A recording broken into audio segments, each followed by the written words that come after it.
Highs நான் ஜெசோனா.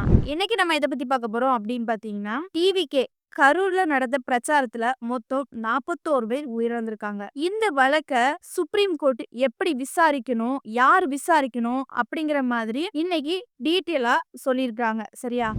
இந்த தீர்வு தமிழக வெற்றி கழகத்துக்கு சாதகமா அமையுமா? இல்லனா பிரச்சனையா முடியுமா? இத பத்தி தான் ஃபுல் டீட்டெயிலா நம்ம இந்த வீடியோல பார்க்க போறோம். இந்த வீடியோக்குள்ள போறதுக்கு முன்னாடி இந்த வீடியோ பத்தின கருத்து ஏதாவது உங்களுக்கு இருந்துச்சுன்னா கமெண்ட்ல சொல்லுங்க. ஏன்னா உங்களுடைய கமெண்ட்டை பார்த்துட்டு நாங்க நெக்ஸ்ட் வீடியோ இன்னும் பெஸ்ட்டா எடுக்கிறதுக்கு யூஸ்ஃபுல்லா இருக்கும். வாங்க வீடியோக்குள்ள போய் பார்த்து தெரிஞ்சுக்கலாம்.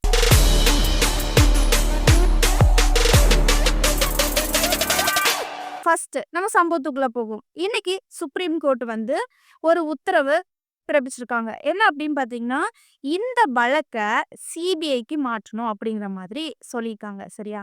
ஃபர்ஸ்ட் சிபிஐ என்ன பண்ணுவாங்க அப்படின்னு பார்த்தீங்கன்னா, இந்த வழக்கு பத்தின எல்லாமே அதாவது ஃபைல்ஸ் எல்லாமே டீட்டெயில்ஸ் எல்லாமே கலெக்ட் பண்ணி ஒரு ஃபைல் பண்ணுவாங்க. சரியா?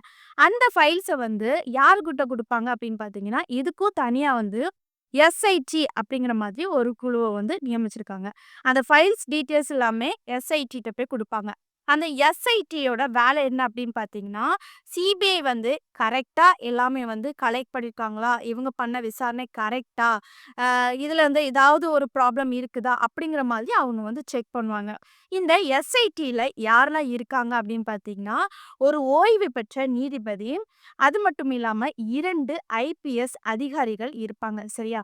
அந்த ஐபிஎஸ் அதிகாரிகள் முக்கியமா தமிழ்நாட்டுல உள்ளவங்களா இருக்கக்கூடாது. அதாவது வேற மாநிலத்துல உள்ள ஐபிஎஸ் அதிகாரிகள் படிச்சு இங்க ஒர்க் பண்ணுவாங்கல்ல, எக்ஸாம் எழுதி பாஸ் ஆகி ஒர்க் பண்ணுவாங்கல்ல, அவங்களா தான் இருக்கணும். அப்படிங்கிற மாதிரி சுப்ரீம் கோர்ட் இன்னைக்கு சொல்லியிருக்காங்க. சுப்ரீம் கோர்ட் சிபிஐ விசாரணை பண்ணலாம் அப்படிங்கிற மாதிரி சொல்லியிருக்காங்கல்ல.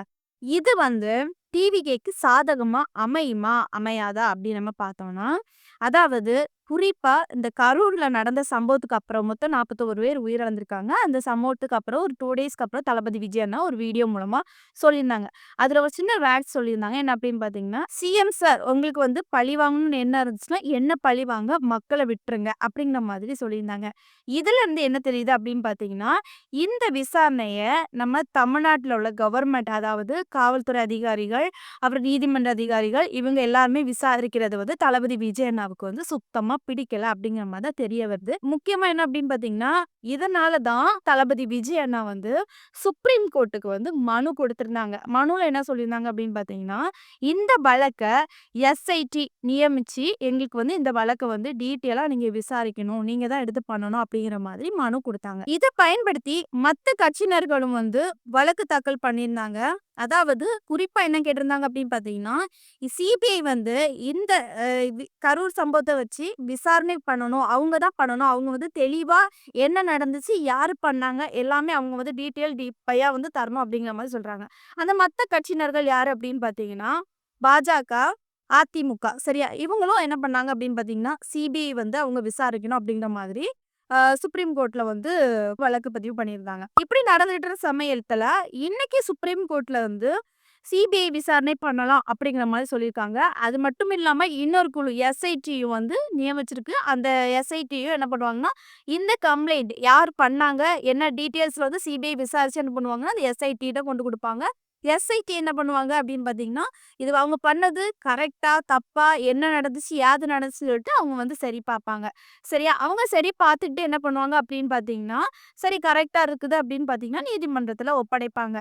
முக்கியமா என்ன சொல்லியிருக்காங்க அப்படின்னு பார்த்தீங்கன்னா, இந்த சிபிஐ இருக்காங்கல்ல, அந்த சிபிஐல உள்ளவங்க ஒவ்வொரு மாசத்துல உள்ள டீட்டெயில்ஸ் அதாவது அவங்க கலெக்ட் பண்றத ஒவ்வொரு மாசம் மட்டும் ஒரு ஃபைல் பண்ணி என்ன பண்ணணும்னா, அந்த எஸ்ஐடிட்ட குடுக்கணும். எஸ்ஐடி என்ன பண்ணுவாங்க அப்படின்னு பார்த்தீங்கன்னா, அத கரெக்ட்டா சொல்லிட்டு நீதிமன்றத்தில ஒப்படைச்சுட்டே இருப்பாங்க. சரியா? இதுதான் இவங்களுடைய வேலை. அது சுப்ரீம் கோர்ட் டீட்டெயிலா சொல்லியிருக்காங்க. சரி, உங்களுக்கு ஒரு கேள்வி தோணலாம். என்ன அப்படின்னு பார்த்தீங்கன்னா, சுப்ரீம் கோர்ட் இந்த வழக்க சிபிஐக்கு மாத்திடுச்சு. அப்போ இனி இந்த கேஸ் சீக்கிரமா முடிஞ்சிருமா? அப்படிங்கிற மாதிரி நீங்க கேட்டீங்கன்னா, ஏற்கனவே அதுல சுப்ரீம் கோர்ட் ஒரு இதுல மென்ஷன் பண்ணியிருந்தாங்க. என்ன அப்படின்னு பார்த்தீங்கன்னா, சிபிஐ ஒவ்வொரு மாதந்தோறும் கலெக்ட் பண்ற தகவல ஃபைல் பண்ணி எஸ்ஐடிட்ட குடுக்கணும். எஸ்ஐடி அது சரி பார்ப்பாங்க. அப்படிங்கிற மாதிரி சொல்றாங்க. அப்போ இப்படி ஒரு விஷயத்த சொல்றத பார்த்தா என்ன தெரியுது அப்படின்னு பார்த்தீங்கன்னா, இந்த வழக்கு வந்து சீக்கிரமா முடியாது. அதாவது டிலே ஆகும் அப்படிங்கிற மாரி தான் இருக்குது. சரியா? இனி அடுத்த கட்டமா டிவிக்கோட நகர்வு எப்படி இருக்கும் அப்படின்னு பார்த்தீங்கன்னா, ஏற்கனவே இந்த வழக்கு சிபிஐக்கு போயாச்சு. சிபிஐ வந்து அவங்களுடைய ஒரு பக்கம் விசாரணை அவங்க பார்த்துப்பாங்க. இன்னொரு பக்கம் தளபதி விஜய் அண்ணா வந்து இனி மக்கள சந்திக்கிறதுக்கு என்னலாம் பண்ணலாம்? எ இனி எங்க போடலாம்? அப்படிங்கிற மாதிரி அவங்க வந்து அதற்காக நகர்வு எடுக்கிறதுக்கு வாய்ப்பு அதிகமா இருக்குது.